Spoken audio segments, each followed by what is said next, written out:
Salve, manos, minas e monas. Misteliro aqui, certo? Mais um Trocando Conhecimento. Hoje eu vim apresentar um amigo meu, certo? De várias caminhadas. E a gente vai falar sobre arte, cultura e museologia. Lucas Moura, beleza? Salve, mano. Salve, beleza? mano. Obrigado pelo convite.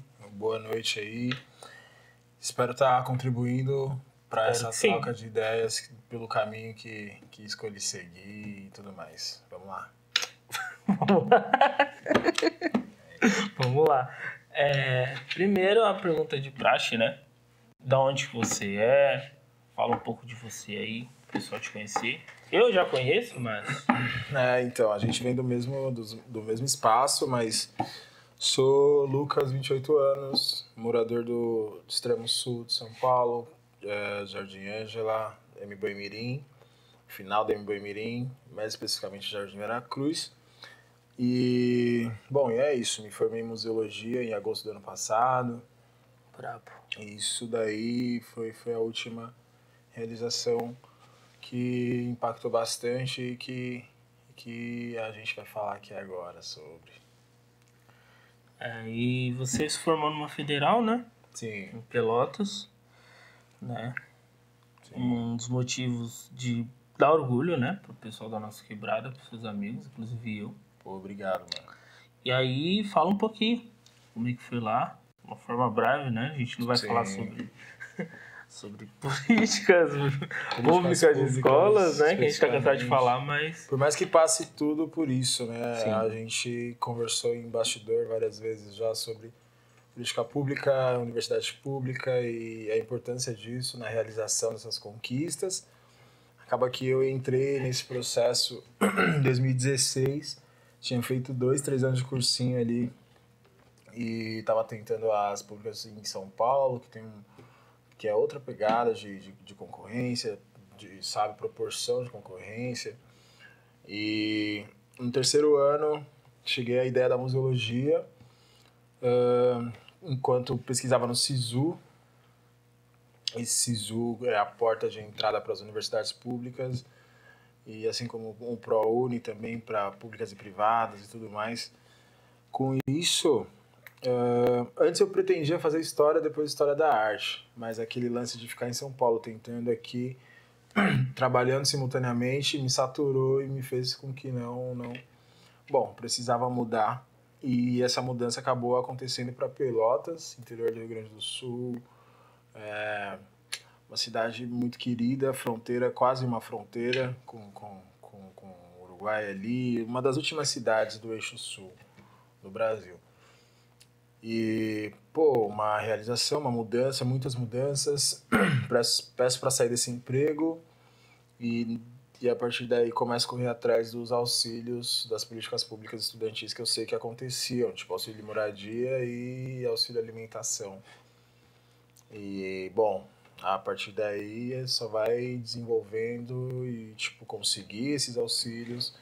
E aí esse lance com a universidade pública me é muito caro por causa disso, de a gente ter as ferramentas e a necessidade dessas ferramentas e entrar e permanecer nesses espaços, né? Então, o auxílio moradia, o auxílio permanência estudantil também são formas de fazer com que os alunos que estão em vulnerabilidade consigam permanecer. E é isso. Restaurante universitário a R$2 uma refeição, mas se você não puder pagar, isso é super conversável e você entra no sistema de bolsistas que não precisa pagar a alimentação. Então, são etapas dessa formação, dessa jornada de universidade pública.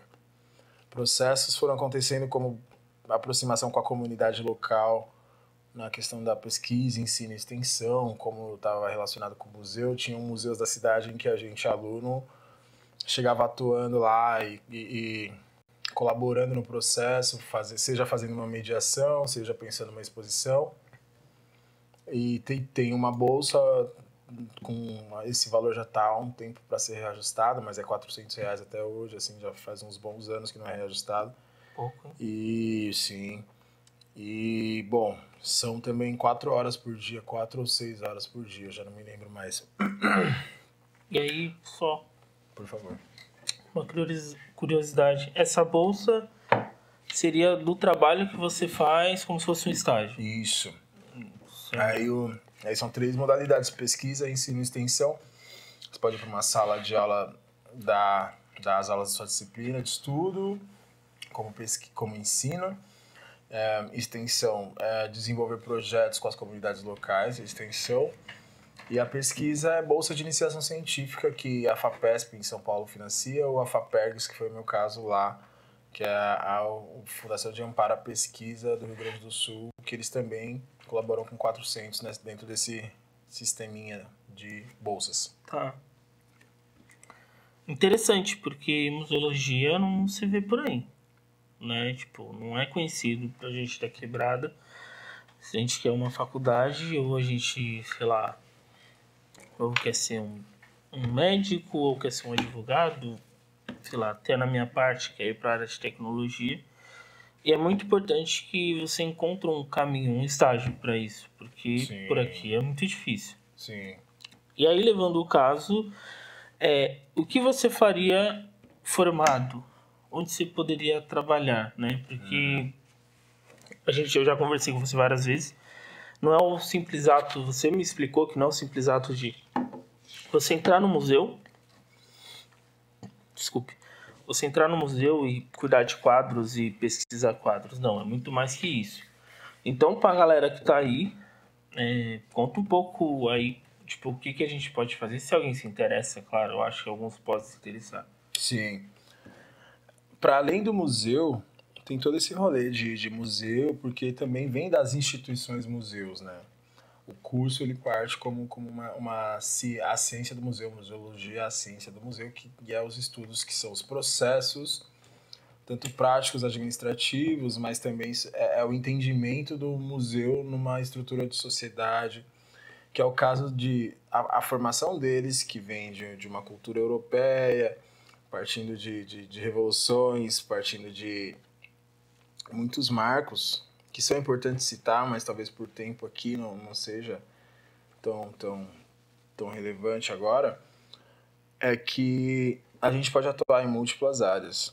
A ideia é que ela consiga agir de uma forma em que a sensibilização do olhar para algumas questões sociais, para algumas questões, ações e práticas sociais, a partir da instituição museu. Então, assim, sensibilizar um olhar para os patrimônios, que até no seu próprio nome, a partir do latim, pater familias, que vem uma ideia de pertencentes ao pai, que era né, aquela ideia de herdeiro, vem dessa parada de uma estrutura patriarcal, que está dentro de tudo isso também.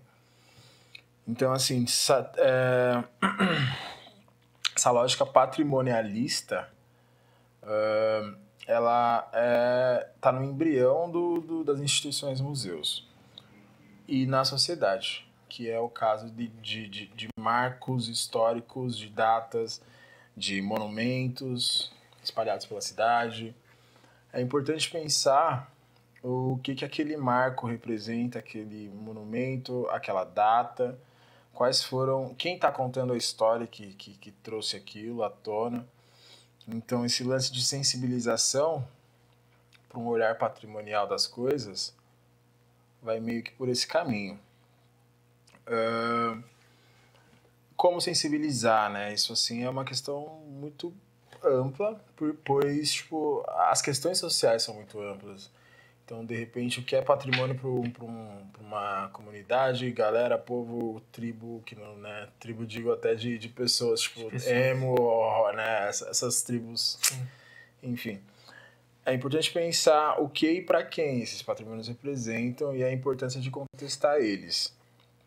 Um exemplo prático de acontecimento recente, que a gente comentou um pouquinho agora, é aquele lance do galo de luta com o coletivo Revolução Periférica. Sim. Na verdade, o galo de luta é quem está na mídia hoje, né, passando pelos processos aí. Mas aquele lance do o acontecimento é o fato, assim, tipo, o que rolou naquele dia, o que rolou na contestação da imagem de um símbolo de uma cultura que, até então, eu sou morador da região, tipo, uns 15, 20 anos, e por mais que a gente passe, assim como o Monumento dos Bandeirantes no Ibirapuera, a gente passe e vê que e às vezes até começa a entender que aquilo não representa e tudo mais, mas de que forma contestar esses patrimônios também? Mas você considera um patrimônio, mesmo sendo da pessoa ou daquele ato, que para mim, tanto para você, não é um ato, olha, vamos supor, simbólico pra gente? Não interessa. Sim, não. Fugindo um pouquinho, mas volto para a gente conversar um pouco mais a respeito. Essa relação do ato do coletivo Revolução Periférica em contestar o patrimônio, no caso, o Monumento do Borba Gato, a repercussão que isso tem, a representatividade que ele tem, das pessoas que inclusive pagaram, custearam a manutenção dele, que tem famílias envolvidas, e tem nomes e tudo mais, com acontecimentos, por exemplo, o movimento do vandalismo que aconteceu no século XIX, a Revolução Europeia. Tipo, sai a ideia de Museu do Louvre. Ele é um palácio, né? Ele é um palácio que do Luís XIV, eu acho que ele tinha as obras de arte, as coisas científicas e muitas coisas, enfim. 1789, o lance da Revolução Francesa é que a revirada da parada. Então, tipo, a ascensão da burguesia, né? Que tinha o clero ali, tem a burguesia e tem os plebeus, assim. Acho que era isso que se dizia. E há essa inversão dos poderes. Então, entram no Louvre e destroem um patrimônio que, na verdade, acho que esse nome está em formação, tá nesse processo de formação. Começam a degradar, depedrar, quebrar a propriedade do rei e tomam aquilo que para eles eram, para o rei e os seus, no caso, eram lugares de contemplação, de convite, só entravam nesses espaços quem era convidado para admirar as belas artes. Seletivos, e aí essa ascensão da burguesia entra para fazer essa revirada e faz. E, ao mesmo tempo, faz de uma forma em que o sistema patriarcal, junto com a invenção dos Estados-nações, isso acho que é muito importante, tipo, a gente é uma colônia, nós fomos colonizados. Sim. E a América do Sul, tipo, a Europa foram aqueles que colonizaram esses territórios, assim como a Ásia e a África. E dentro desse processo, algumas ferramentas são utilizadas. Os museus são uma delas, as bibliotecas, as universidades, aquelas missões a missão francesa, por exemplo. Eles mandam artistas para retratarem e como é e tudo mais. Então, quando você vai em algumas instituições, o Debré é o nome um dos nomes desse processo todo, em que relata um Brasil colonial ali, né? E isso é um ato de colonização, junto com as instituições, as escolas de belas artes e ofícios. A antropologia, a arqueologia, a sociologia começam também a se desenvolver, e os museus, junto com as bibliotecas e universidades, servem de laboratório para antropólogos que fazem essas navegações, retornam com exemplares botânicos e vão para os museus, porque eles, além de guardar seus objetos, suas relíquias, seja lá o nome que queira dar, além de estar guardando, ele também está preservando esse material e é um espaço para pesquisa, para estudo. Então tem esse trânsito. É que houve a dissociação de biblioteca, hoje tem uma definição, uma ideia, Sim. Museu, universidade, mas tudo isso anda muito junto naquele início, né? E aí vai acontecendo outras coisas que hoje é outra parada. Então, hoje, na verdade, e que bom que é outra parada, porque hoje os processos eles são colaborativos. Na década, a gente falou da Revolução Francesa e, tipo, século XIX, e aí traz aí pro 20, tipo, década de 70, 80, com a ascensão dos movimentos sociais, feminista, movimento negro, e e sindicatos e tudo mais, há uma reinvenção também desses processos de olhar o patrimônio, de olhar a representação, a representatividade do que pertence a tal cultura, a tal povo, em qual instituição. Então, é um olhar de sociabilização dos museus. Isso talvez seja um pouco equivocado, mas assim, as instituições são indagadas, assim, porque elas são eurocentradas, elas são a ciência, né? Ela é assim. Sim.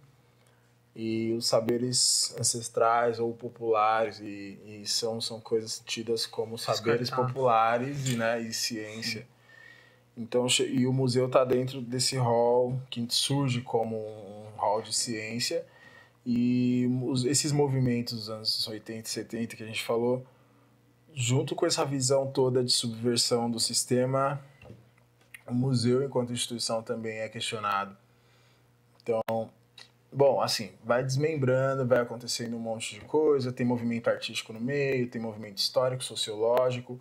Por isso que na museologia a grade ela vai ter desde gestão de museus a introdução à sociologia, antropologia, arqueologia, justamente para entender esse processo como um todo e não como uma ação específica num museu, numa instituição, sabe?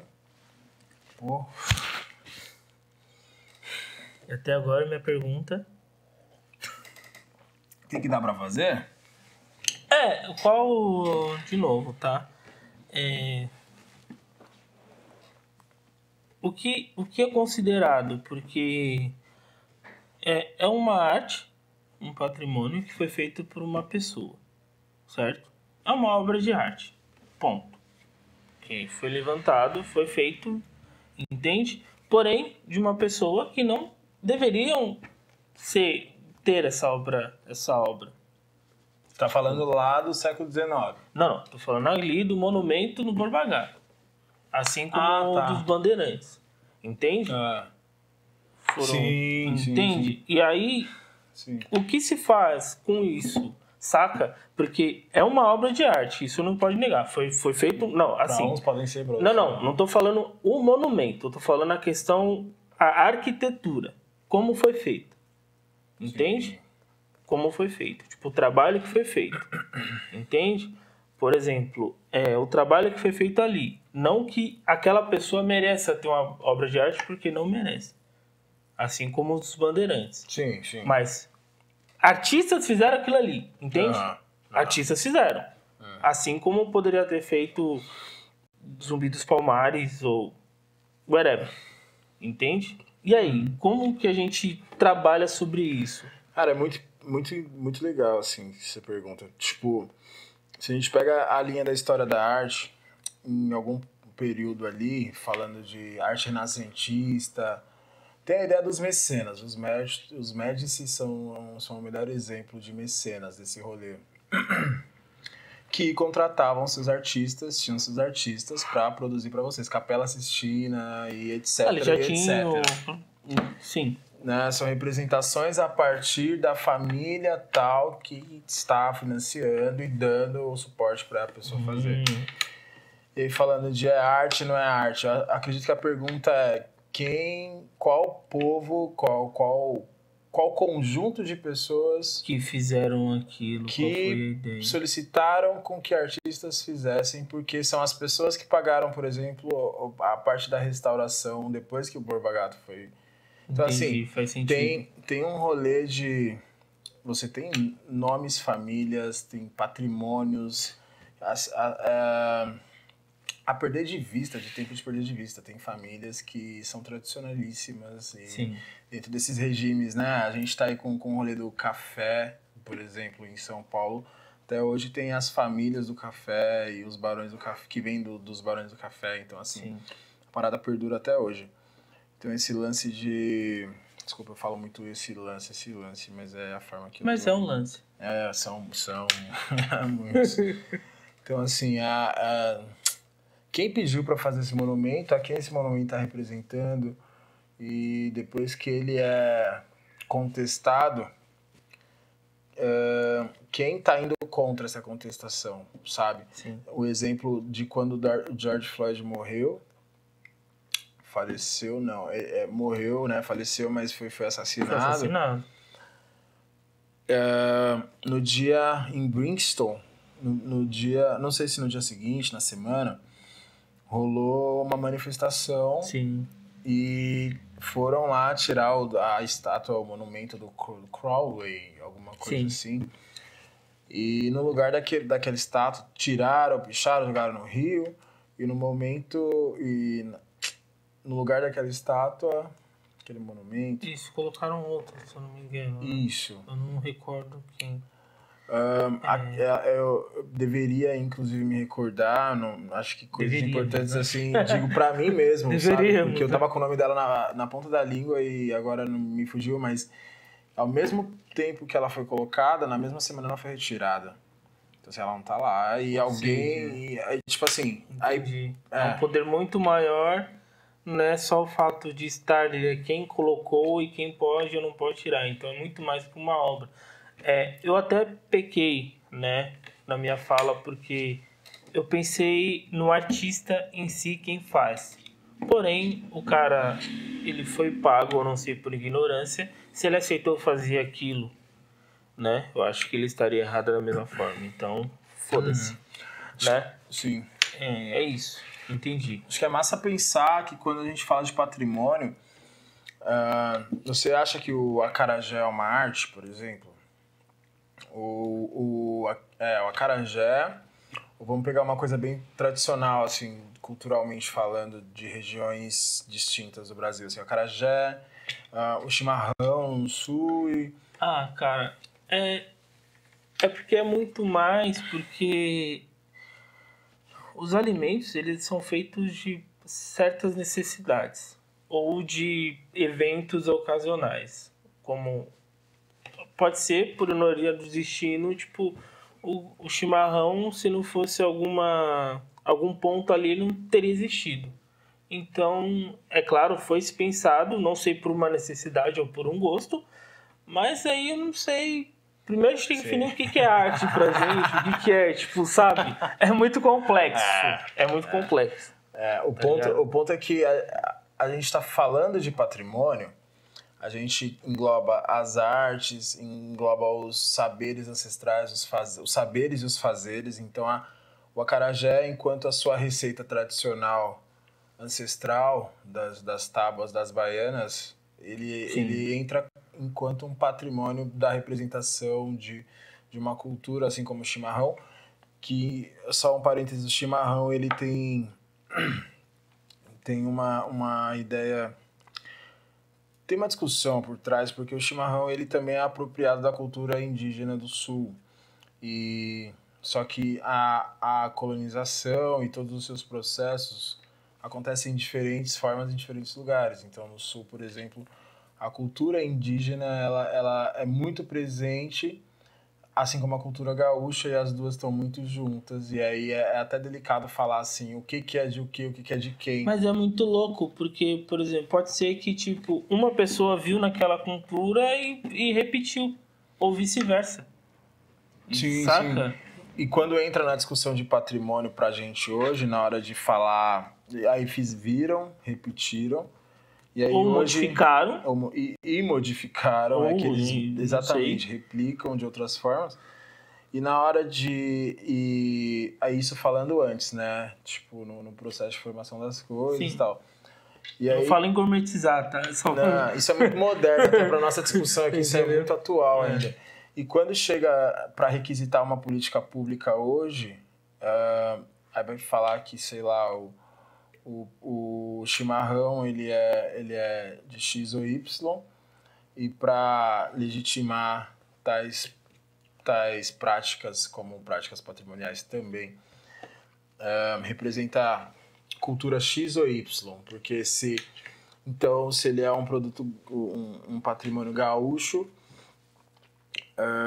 e aí para você receber aportes e coisas do tipo, tem um processo de inventário, então tem tópicos em que você vai ter que identificar essa cultura, da onde ela vem, as pessoas, e descrever essas coisas. E aí, na hora de descrever essa população que está disputando um patrimônio, que fala, ele nasceu daqui, que aí... ou ele nasceu daqui, que aí tem a cultura gaúcha, a cultura afro-indígena e indígena disputando esse patrimônio, a quem ela pertence, sabe? Tipo, quando chega hoje, que meio que dá algumas divergências, que é entender o que é do que, e, tipo, importantíssimo saber do que é do que, justamente na hora de você for reivindicar esses aportes ou legitimar, porque a patrimonialização, assim como o tombamento de casa antiga, casa histórica, tombamento de práticas, são legitimações do Estado. E aí, se você não conseguir reconhecer o seu patrimônio e o seu coletivo, sua comunidade, seus representantes, como você se representa no Estado? Você não se representa. E o foda é que a gente vê o chimarrão é um exemplo. Essa legitimidade de patrimônio, eu acho que fica para quem tem mais poder. Que é mais... Porque sempre minha infância, independente se é de um ou de outro, eu só vi um gaúcho tomando chimarrão. Nunca vi um indígena, porque eles não se mostram, não tem mídia pra isso. E tem indígenas, a questão do gaúcho, do gaúcho, mano, é muito a fundo e eu nem sou dentro disso, mas assim, indígenas gaúchos também, a cultura gaúcha, assim, tipo, ela tá imbricada nas duas coisas, nas duas culturas, os negros também. Claro que tem negros gaúchos, só que a imagem que foi nos vendida são de gaúchos brancos, né? Assim como outros... Como muitas coisas. Isso. Estereotipadamente falando. Então, quando eu chego no Rio Grande do Sul, eu escuto que lá só tem... Lá não tem negro. Isso é muito comum a gente falar na cidade, assim. E ouvir os mais velhos lá falando isso. Que quando eles viajam pra fora, eles escutam isso. E aí, quando você chega lá e encontra uma comunidade negra super forte, representações fortes, só que eu tô tão na minha bolha aqui no Sudeste, no Norte e tudo mais, que acho que não tem negro, assim como o Sul tem seus estereótipos com o Sudeste e Nordeste. Sim. É complexo. Muito complexo. Que bom, mano. Que bom, porque isso acontece um reconhecimento nesse processo. Você começa a entender algumas coisas que pra você passava batido. Então, você começa a questionar umas coisas que passava batido, assim. Tem umas coisas que você só se faz de besta mesmo, também, assim. Você deixa passar batido porque também, né? Mas tem outros, assim, que... E aí que a gente volta na sensibilização. Eu conversando sobre patrimônio com a garotada aí que tá entre seus 16 e 21 anos, consegui trazer para eles esse senso, essa ideia de que tudo é patrimônio, tudo pode ser patrimônio, tudo é cultura e tudo pode ser musealizável, que são os processos que levam até chegar a um museu, uma exposição. Tudo pode ser. E de que forma conversa também com uma pessoa com o seu pensamento já mais tradicional, que acha que a cultura é a alta cultura, como a gente já ouviu umas cagadas assim, de ministros. Isso é muito pontual, assim, que é muito forte. E, tipo, a cultura elitista, a cultura de, os altos artistas, Não, mano, tipo, o reggae é patrimônio cultural, e você sabe, né, tá dentro, tá inserido nisso, e os saberes ancestrais, as culturas populares estão nesse rol dos patrimônios e a gente trampa com eles, a partir deles, até porque a gente vem deles, né?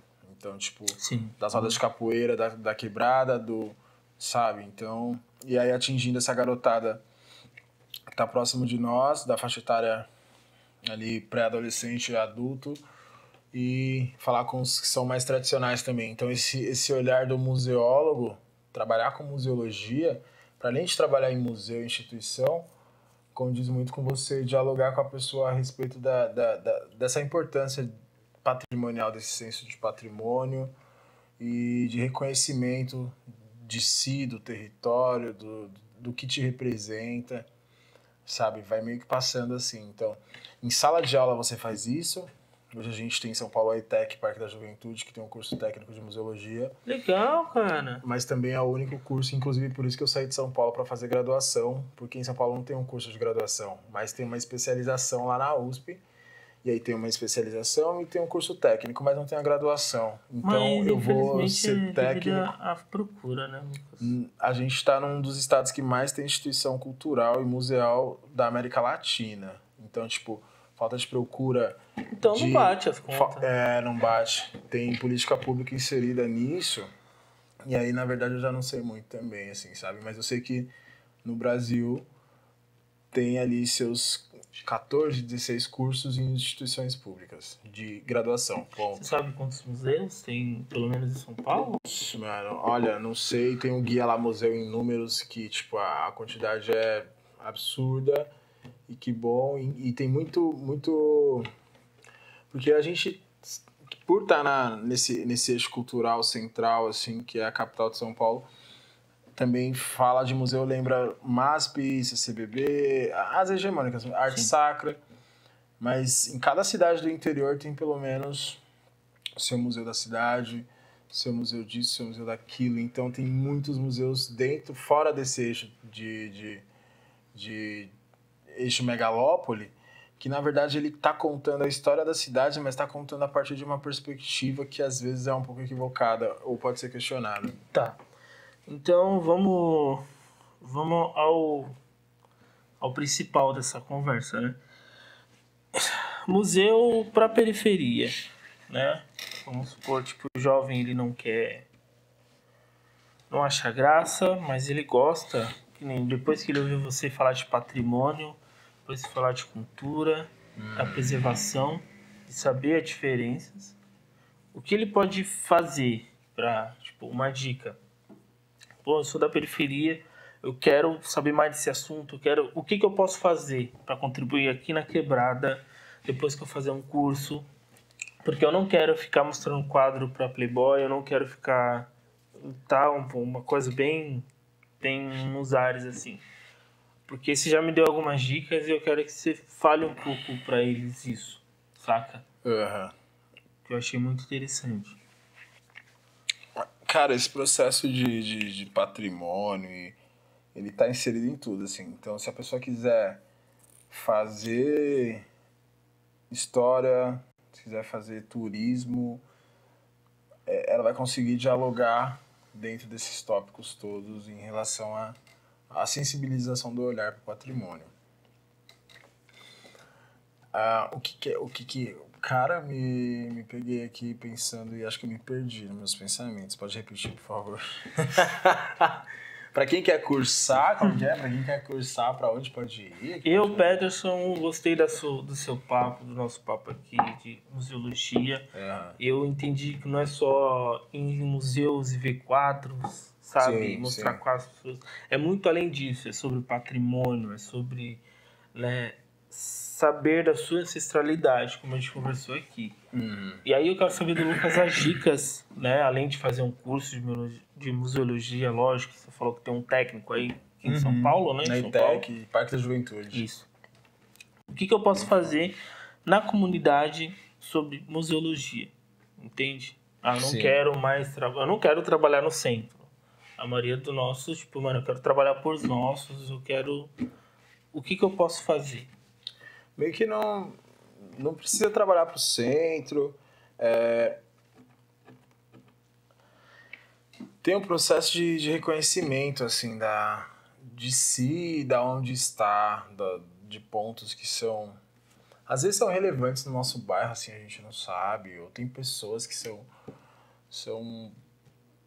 os mais antigos daquele bairro são pessoas que carregam uma biblioteca consigo, assim como tem um ditado das suas culturas indígenas, quando morre, falece um ancestral, se perde uma biblioteca, indígenas, afro-indígenas.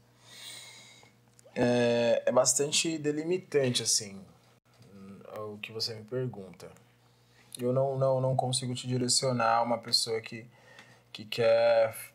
quero fazer museologia. A pergunta é, mas você quer trabalhar com um museu ou com processos que envolvem a comunidade quais seriam as alternativas? Vamos simplificar. O que ele poderia fazer? Você, por exemplo, pode ser um educador patrimonial. Legal. Só que você pode ser de uma instituição público-privada ou pode ser do seu território. Na Quebrada, como o Museu da Maré, ele é uma referência de ação dentro de Quebrada. O Museu da Maré no Rio de Janeiro, talvez a segunda maior, não tenho isso exato, a segunda maior favela do Rio. Lá dentro acontece também um rolê de educação patrimonial ou alguma coisa do tipo, professor disso, monitor ou mediador. Só que assim, antes disso, você tem que ter um processo dentro dessa quebrada, ter um processo que você vai atuar. A gente consegue... Cara, eu tô muito aberto com essa sua pergunta, assim, mas você, desde os projetos coletivos que evoquem essas ideias de território, de memória, de processo de reconhecimento disso tudo, de território, isso é uma das coisas. Você pode trabalhar nisso com coletivos e por isso que eu digo que a parada não está restrita ao museu e à museologia, que a questão é o patrimônio, a discussão sobre patrimônio, e aí acho que a gente consegue ir aprofundando um pouco mais. E por outro lado, você pode ir para as instituições culturais, museais, é que os eixos são múltiplos, e isso foi Não, até um é isso que eu quis dificultador. chegar, tipo, pra pessoa compreender que, tem várias alternativas. Sabe? É isso que eu quis provocar em você, que tem várias alternativas. Você já deu a resposta, cara, tem várias alternativas que inúmeras partes. Perdão, mano, te interromper. Um mano lá, quando eu tava me informando, que ele já tinha se formado, um veteranaço, e ele trabalhava já. Quando eu fui entrar no curso, no papel falava, você sabe o que é museologia? E aí tinha, tipo, um panfletinho com o Louvre na frente. Então, era vendido uma ideia. E aí, hoje, essa ideia a gente entende que ela já está um pouco ultrapassada e irreal, na real. Mas ela é muito concreta. Que você que pode cai no papo do começo da entrevista, né? O que é vendido e o que é mostrado pra gente. Sim. Então, o lance da museologia são os processos. A gente tem processos que antes era equipe de especialista em museu, com curador, com isso, com aquilo, que ia fazer a exposição. Ainda tem essas equipes, e que bom que tem. Por outro lado, hoje também é desenvolvida uma ideia de museologia colaborativa, que você também entra naquele rolê de museologia social e tudo mais, os processos que acontecem ali dentro, de pensar o que a gente tem de patrimônio na quebrada, o que a gente vai levar para uma exposição. Isso é tudo feito em coletivo, e aí o resultado final também é um resultado coletivo. Então, assim, a museologia, por isso que ela é difícil definir e restringir, porque ao longo do tempo ela foi abrindo. Então, assim, ela começa como um museu que era fruto de guerra, de ataque. Mano, o lance que eu falei de antropologia e arqueologia, os caras iam para as colônias pegar pessoas também e colocar nos museus, exibir como. Quando você vê aquelas exposições, tem exposições, mano, sei lá, nesse meio de 18, 19 para 20, 19 para 20, tem exposições de, tipo, de pessoas, espécies de pessoas. A antropologia, tem a antropologia cultural, se não me engano, e a antropologia física. A física, os caras mediam crânio também, tinha todo um rolê assim que era mais estético, só que isso no fim era classificado de uma forma com que dizia que pessoas de tal forma agiam de tal forma, que é total equivocado, que a gente sabe no que deu hoje, entendeu? Então assim, ela começou com isso, uns hall para cientista, especialista, e vai abrindo até que hoje a gente tem lá o Museu das Favelas com um puta de um trabalho colaborativo entre muita gente, assim. Muita gente foi consultada, muita gente foi buscada para trabalhar na equipe. Então, a parada ela só foi se abrindo. Quem quer entrar nesse rolê de museu, quem gosta de história, patrimônio, também lazer, tem muita gente... Lazer e turismo.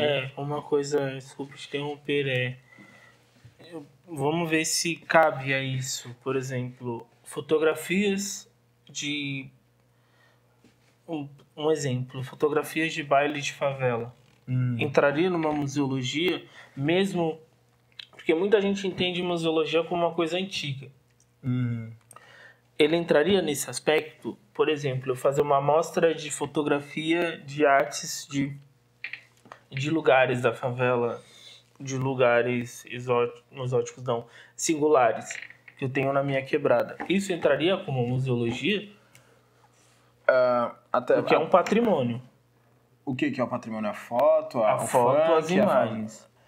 Todo o aspecto periférico eu considero como um patrimônio. Certo. Entende? A partir do momento que você tem alguma coisa singular daquela região e ela não se perde durante anos, e se você não tem outra coisa, eu considero como patrimônio. Certo. Manifestação popular. Manifestação popular. A gente tem edital lá do PROAC de São Paulo que ele é direcionado para saberes e manifestações populares. O lance é, até chegar nas fotografias, na exposição que você citou, tem um processo aqui. E aí você vai só levar a tipografia de fotos que você tirou e expor.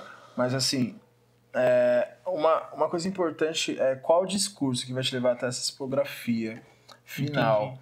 Quem vai participar desse processo com você, sobre o que está falando, e aí é sempre importante e foda mesmo, mano, o processo em coletivo por isso, assim, você traz outras cabeças e perspectivas. E que se não for assim, a parada acaba sendo impositiva, acaba sendo direcionada para meus interesses particulares. Não que eu tenha um interesse de eu quero conseguir isso com aquilo. Não é ganância, mas a gente sempre tem viés. E nas nossas convicções, nos nossos princípios, a gente se formou em personalidade de alguma forma. Então, quando vai se pensar uma representatividade coletiva, o coletivo tem que estar participando do processo também.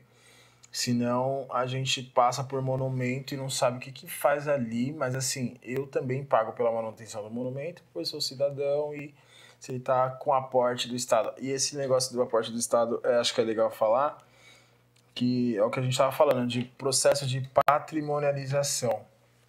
Chega uma hora que o IPHAN, Instituto de Patrimônio Histórico e Artístico Nacional, olha, eu sou arriscado de ficar falando assim da sigla, mas chega uma hora que ele é um órgão para fiscalizar e legitimar esses patrimônios. Então, tem pessoa, o Mestre Batista no Rio Grande do Sul, ele ganhou um selo como um patrimônio também, como um mestre griot dos saberes do tambor de sopapo.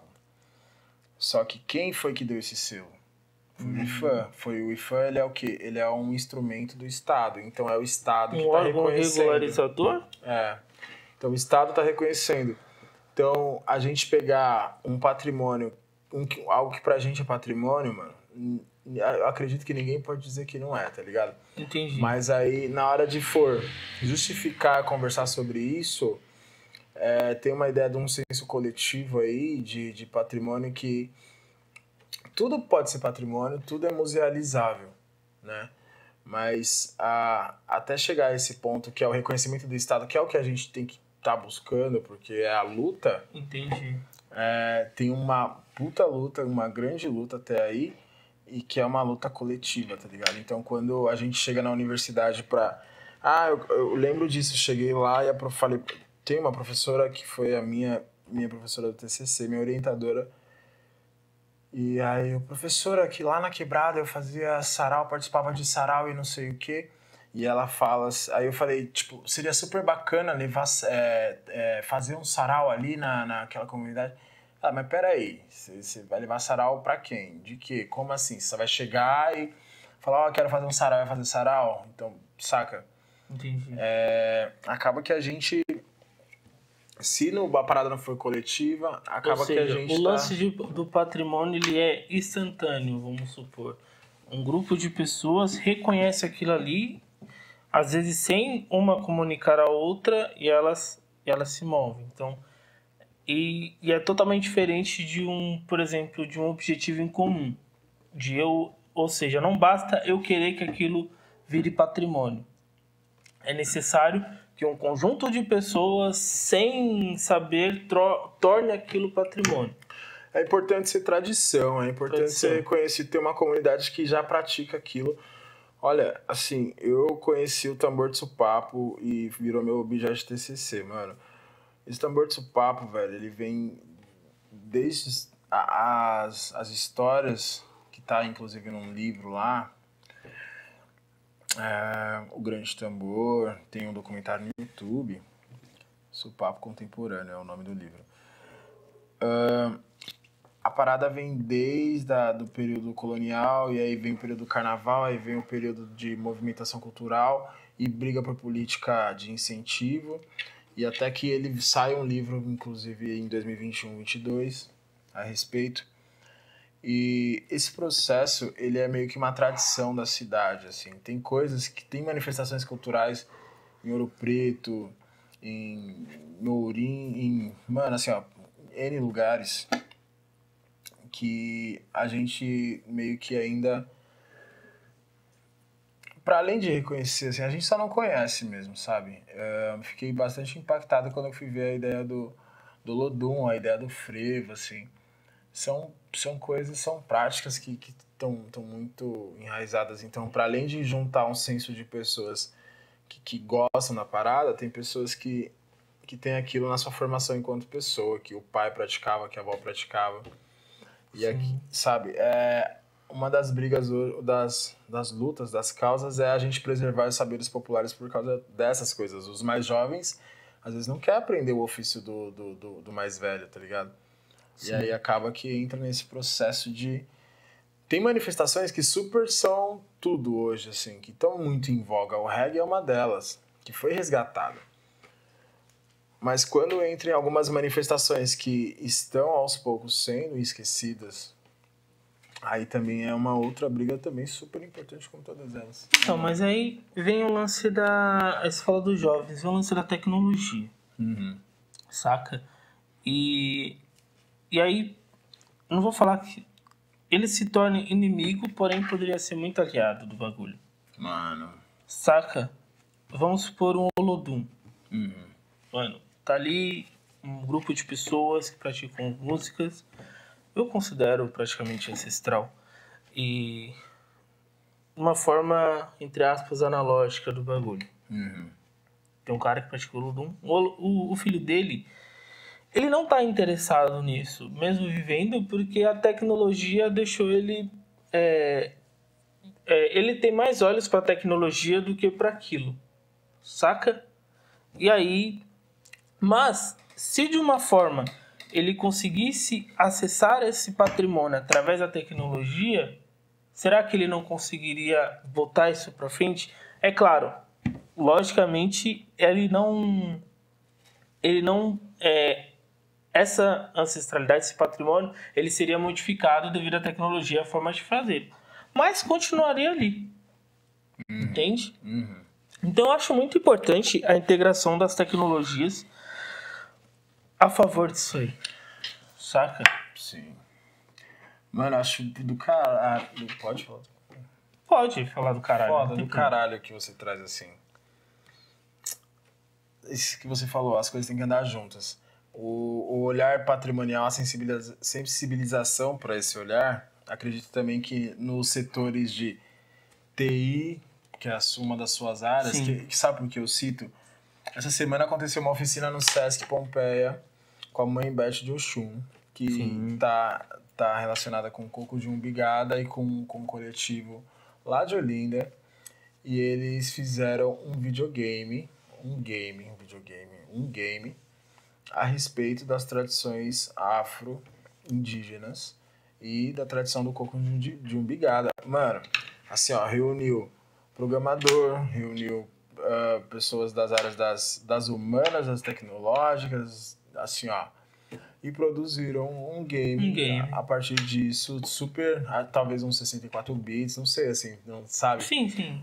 Mas a questão era a mensagem e a forma que conseguiam fazer, tanto que teve todo um aporte lá e tudo mais, uma atenção, um olhar para isso, que foi a junção de a tradição do coco de umbigada e tudo que eles tratam e as tecnologias, que é um computador.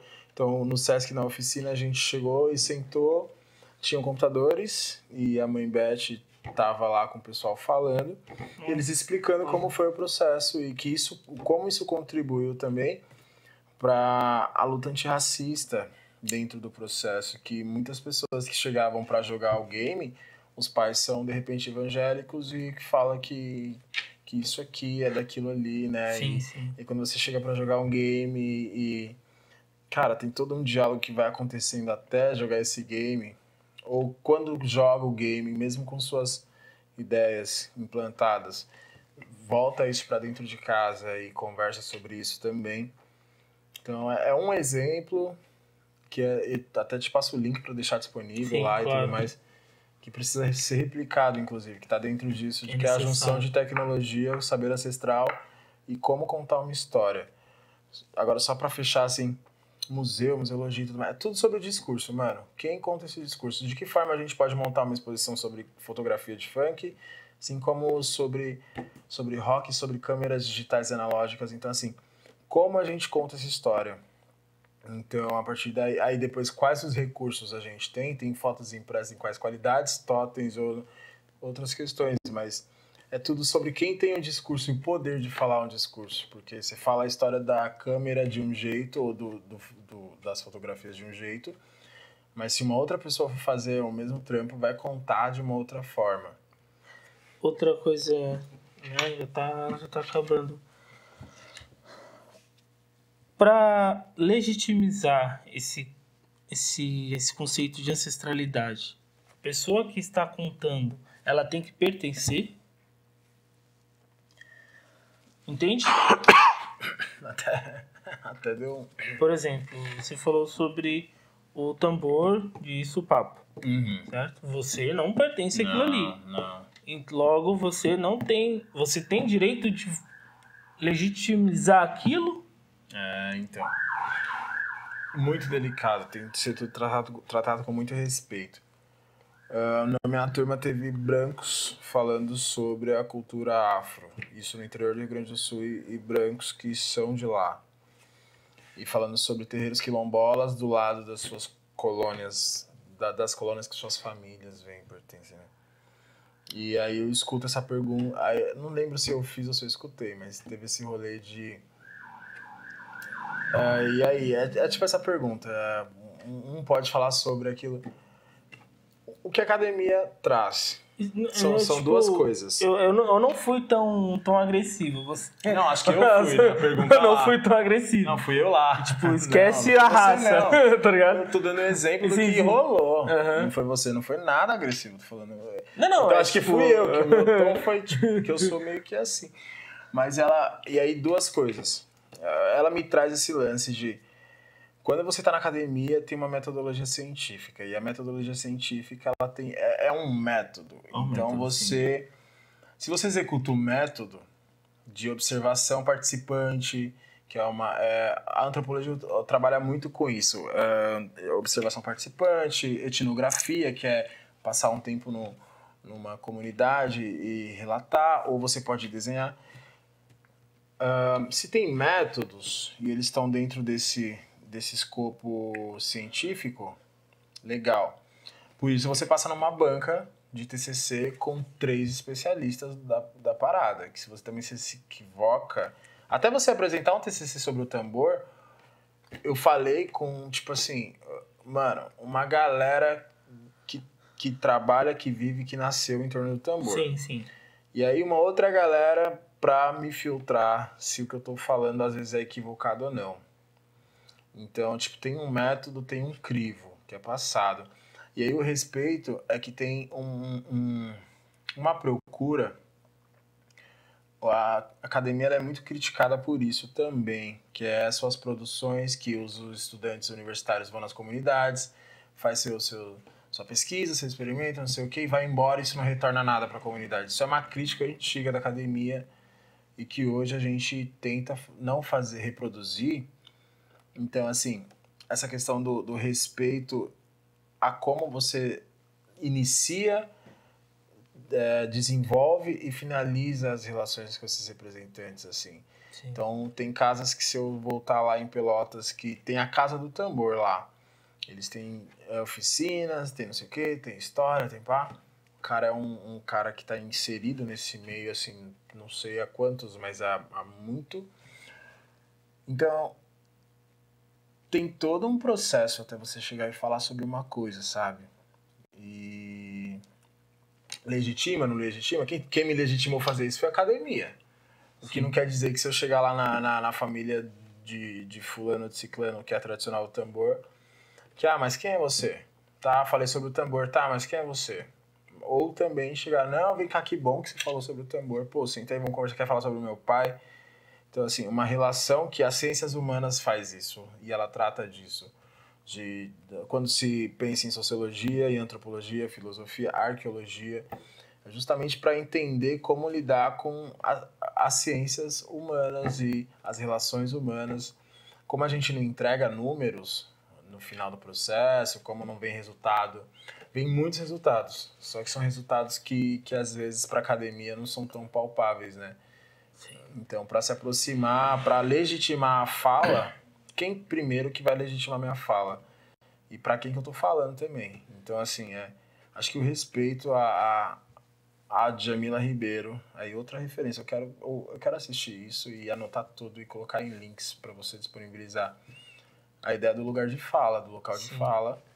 E aí, a partir dali, eu acho que dá para começar a desabrochar. Eu não tenho a resposta sobre essa sua questão, uma coisa direta, concreta, mas eu tô te relatando o processo que foi comigo, assim, sabe? Entendi. Complicado pra caralho, porque a minha pergunta era só caso, tipo, um bagulho bem simples, assim. Não chegava a ser raça ou cor, tipo, é mais a questão de território mesmo, saca?